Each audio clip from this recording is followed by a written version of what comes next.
வார்த்தைகளிலே சிறந்தது அல்லாஹ்வின் வார்த்தை எனவும் வழிகாட்டுதலிலே சிறந்தது நபி ஸல்லல்லாஹு அலைஹி வஸல்லம் அவர்களின் வழிகாட்டுதல் என்றும் உரையாற்ற உங்கள் முன் கடமைப்பட்டிருக்கிறேன். அஸ்ஸலாமு அலைக்கும் வரஹ்மத்துல்லாஹி வபரகாத்துஹு. இப்போ நம்ம பார்க்க போகிறது என்னன்னா, மறுமை வாழ்க்கையா அல்லது உலக வாழ்க்கையா அப்படிங்கிறத பற்றி தான். வல்ல ரஹ்மான் மனித படைப்பை மிகச்சிறந்த படைப்பாக படைத்தான். எண்ணற்ற அருட்கொடைகளையும் நமக்கு தாராளமாக வழங்கியிருக்கான். நம்ம உலகத்தில் வாழ்கிறதுக்கு தேவையான எல்லா வசதிகளையும் நம்ம அல்லாஹ் ரப்புல் ஆலமீன் நமக்கு தாராளமாக வழங்கியிருக்கான் இல்லையா? உலகத்தில் நம்ம இருந்தால் எதெல்லாம் நம்ம இப்போ ஆசைப்படுவோம்?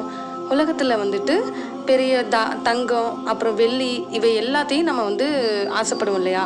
அதை தான் குரானில் 3வது அத்தியாயத்தில் 14வது வசனத்தில் அல்லாஹ் சொல்லியிருக்கான்.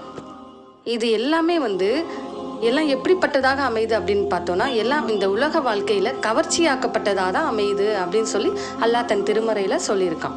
நபி ஒரு விஷயத்துக்காக பயந்தாங்களாம். அது என்னன்னா, இந்த உலகம் இனிமையானது பசுமையானதாக இருக்குது. ஹதீஸ் எண் 5668 சொல்லியிருக்காங்க. இதை யார் சொன்னாங்க அப்படின்னா, மிஸ்பர் இப்னு மக்ரமர் ரலியல்லாஹு அன்ஹு அவர்கள் தான் சொல்லியிருக்காங்க. நம்ம இறை தூதர் முகமது நபி அவர்கள் தன்னோட சஹாபாக்கள்கிட்ட ஒரு உபதேசம் சொல்கிறாங்களா. இது என்ன அப்படின்னாக்கா, நமக்கு முன்னாடி வாழ்ந்த ஒரு சமுதாயம் இருந்துச்சு இல்லையா? அந்த சமுதாயத்தை அல்லாஹ் ரப்புல் ஆலமீன் அழிச்சிட்டாங்க. அது எதனால் அழிக்கப்பட்டது அந்த சமுதாயம் அப்படின்னாக்கா, அங்கே முன்னாடி வாழ்ந்த அந்த மக்கள் உலக வாழ்க்கைக்காக இந்த உலகத்தில் இந்த உலக வாழ்க்கை தான் வேணும் அப்படின்ட்டு ஆசைப்பட்டு இந்த செல்வத்துக்கும் பொருளுக்கும் தங்கத்துக்கும் எல்லாத்துக்கும் ஆசைப்பட்டு தன்னோட வாழ்நாளை உலகத்துக்காக தான் கழிச்சவங்களா இருந்தாங்க. சரிங்களா? மறுமை வாழ்க்கையை அந்த யோசனையே அவங்களுக்கு வரவே இல்லை. அதனால் அல்லாஹ் எங்கே அந்த சமுதாயம் மாதிரி நம்ம சமுதாயத்துக்கும் இந்த உலக செல்வம்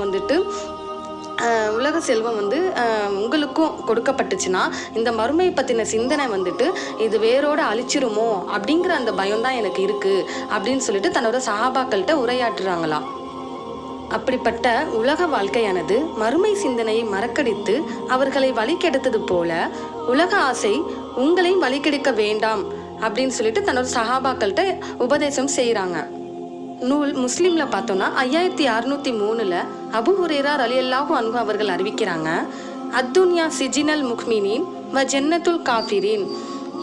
இந்த உலகமானது முஸ்லீம்களுக்கு எப்பேற்பட்டதாக அமைகிறது அப்படின்னா, முஸ்லீம்களுக்கு இது ஒரு சிறைச்சாலையாக தான் இது அமைகிறது. அதே போல் காஃபிர்களுக்கு எப்படி இருக்குது, இது சொர்க்கச்சோலையாக தான் இது அமைகிறது அப்படின்ட்டு இறைவன் தன் திருமறையில் குறிப்பிடுகிறான். அதே போல் மறுமை வாழ்க்கைக்கு முன்னால் இந்த உலக வாழ்க்கையானது எப்படிப்பட்டதாக அமையுதுன்னு பார்த்தோன்னா, அற்பத்திலும் அற்பமானதாக அமைகிறது அப்படின்ட்டு அத்தியாயம் 9 38வது வசனத்தில் இறைவன் திருக்குரானில் குறிப்பிடுகிறான். இந்த மறுமை வாழ்க்கையில் வெற்றி பெற்றால் மட்டும்தான் நம்ம சொர்க்கத்தில் நுழைய முடியும் அப்படிங்கிற எண்ணத்தை நம்ம இஸ்லாமியர்களாகிய நம்ம அனைவருமே நம்ம மனசில் ஆழமாக பதிய வச்சுக்கணும். அதே போல் நபி ஸல்லல்லாஹு அலைஹி வஸல்லம் அவர்கள் தன்னோட தோழர்களோட ஒரு வழியில் போயிட்டுருக்காங்க. போகிற வழியில் ஒரு இறந்து போன ஆட்டுக்குட்டியை பார்க்குறாங்க. அந்த ஆட்டை பார்த்துட்டு நபி ஸல்லல்லாஹு அலைஹி வஸல்லம் அவங்கள நோக்கி, இந்த ஆடு வாங்கிக்கிறீங்களா? நான் வெள்ளிக்காசு கொடுத்து நான் வாங்கிக்க சொன்னால் நீங்கள் வாங்கிக்குவீங்களா அப்படின்னு சொல்லி கேட்குறாங்க. அதுக்கு அந்த சஹாபாக்கள் என்ன சொல்கிறாங்க அப்படின்னா, எப்படி யாரை சொல்லலாம், நாங்கள் இந்த இறந்து போன அதுவும் காது அறுக்கப்பட்ட ஒரு நிலைமையில் இருக்கிற அந்த ஆட்டுக்குட்டியை நாங்கள் எப்படி வாங்கிக்க முடியும்? வெள்ளிக்காசு கொடுத்தோ இல்லை நீங்கள் சும்மாவே கொடுத்தா கூட நாங்கள் இதை வாங்கிக்க மாட்டோம் அப்படின்னு சொல்லிட்டு சஹாபாக்கள் நபி ஸல்லல்லாஹு அலைஹி வஸல்லம் பார்த்து கேட்குறாங்க, சொல்கிறாங்க. அப்போது நபி ஸல்லல்லாஹு அலைஹி வஸல்லம் சொல்கிறாங்க, வல்லாஹி நீங்கள் எப்படி இந்த ஆட்டுக்குட்டியை அலட்சியமாக வெறுக்கிறீர்களோ அதுபோல தான் அல்லாஹ்வின் பார்வைக்கு முன்னால் இந்த உலகத்தோட வாழ்க்கையானது வெறுக்கப்படுது அப்படிங்கிற அந்த ஹதீஸை சொல்கிறாங்க. அப்புறம் அபு ஹுரைரா ரலியல்லாஹு அன்ஹு அவங்க அறிவிக்கிறாங்க, செல்வத்திலும் தோற்றத்திலும் உங்களை விட மேலான ஒருவரை உங்களில் ஒருவர் கண்டால் அவர்கள் நமக்கு கீழே இருப்பவர்களை பார்க்கட்டும் என்று அபு ஹுரைரா அறிவிக்கிறாங்க. புகாரில் 6490 சொல்கிறாங்க. இப்போது நம்மளை விட பணக்காரங்க இருக்காங்க அப்படின்னா நம்ம அவங்கள பார்க்கக்கூடாது. அவங்கள்ட்ட கார் இருக்குது, சொத்து இருக்குது, எல்லாமே இருக்குது. நம்ம அவங்கள பார்த்து பொறாமையோ எதுவுமே நம்ம படக்கூடாது. நமக்கு கீழே இருக்காங்க இல்லையா, ஒருவேளை சோத்துக்கும் வழி இல்லாமல் இருப்பாங்க, மிகவும் மோசமான ஒரு ஏழ்மை நிலையில் இருக்காங்க இல்லையா, அவங்கள பார்த்து அல்ஹம்துலில்லாஹ்னு சொல்லிட்டு நம்ம இந்த அளவுக்கு வந்து அல்லாஹ் தாலா வந்து நம்மளை வந்து இப்படி ஆக்கலை இல்லையா, அதனால நம்ம வந்து அதை நினச்சி நம்ம வந்து அல்லாஹ்வுக்கு நன்றி செலுத்திட்டு நம்ம வந்து இருக்கணும். அதை தான் வந்து புகாரியில் வந்துட்டு 6490 வந்து அபூ ஹுரைரா அலி வந்து சொல்கிறாங்க. அப்புறம் புகாரில் 6487 அபூ ஹுரைரா ரலியல்லாஹு அன்ஹு அவங்க தான் அறிவிக்கிறாங்க, நரகம் வந்து மன இச்சைகளால் மூடப்பட்டுள்ளது எனவும் சிரமங்களால் சொர்க்கம் வந்து மூடப்பட்டுள்ளது எனவும் சொல்கிறாங்க. அப்புறம் புகாரி எண் 6417 மசூத் அலி அவங்க அறிவிக்கிறாங்க, ஒரு முறை நபி ஸல்லல்லாஹு அலைஹி வஸல்லம் அவர்கள் நிலத்தில் ஒரு சதுர கட்டத்தை வரைஞ்சிக்கிட்டாங்களாம். அது வந்து நான் வரைஞ்சிட்டு அதன் நடுவில் இருந்து சதுரத்துக்கு வெளியே போகுமாறு ஒரு கோட்டையும் வரைஞ்சிட்டாங்க. பிறகு அந்த கோட்டோட ஓரத்துலேருந்து சதுரத்தோட முடிகிற அந்த எண்டு இருக்குல்ல, அங்கே வரைக்கும் சிறு சிறு கோடுகளை வந்து வரைஞ்சிக்கிட்டாங்களாம்.